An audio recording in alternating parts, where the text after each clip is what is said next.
Natin ang ating makasama sa PTV Davao. May ulat din si Julius Pacot. Julius?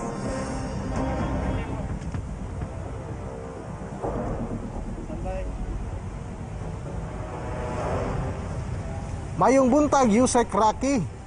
8 mga bilanggo na mula sa Davao City Jail ang kumpirmadong positibo sa COVID-19.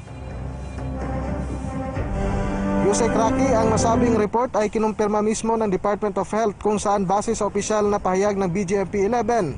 November 21, 2020, 8 persons deprived of liberty o PDL sa Bureau of Jail Management and Penology o BJMP Davao City Jail Male Dormitory ang nagpositive sa COVID-19.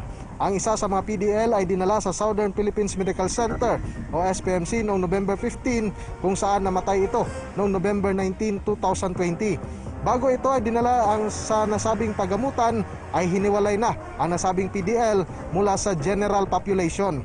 Samantala, ang 7 ng mga PDL na nagpositibo ay napabilang sa 10 PDL na isinalalim sa RT-PCR o swab test na isa sa mga requirements sa paglipat sa kanila dyan sa nasabing rehabilitation center.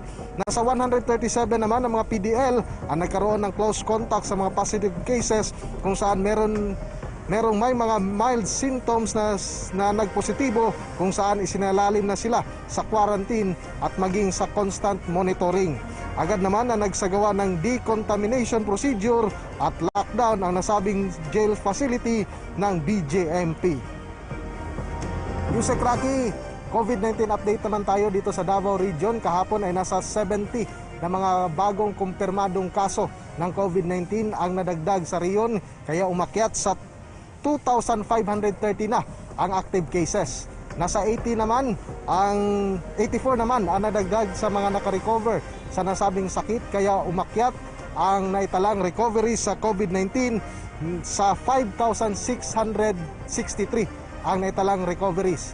Meron namang 3 ang nadagdag sa namatay, kaya pumalo na sa 322 ang total deaths ng COVID-19 dito sa buong Davao Region. Yusek Rocky, yan muna ang latest mula dito sa Davao City. Julius Pacot para sa Bayan. Maraming salamat sa iyo, Julius Pacot.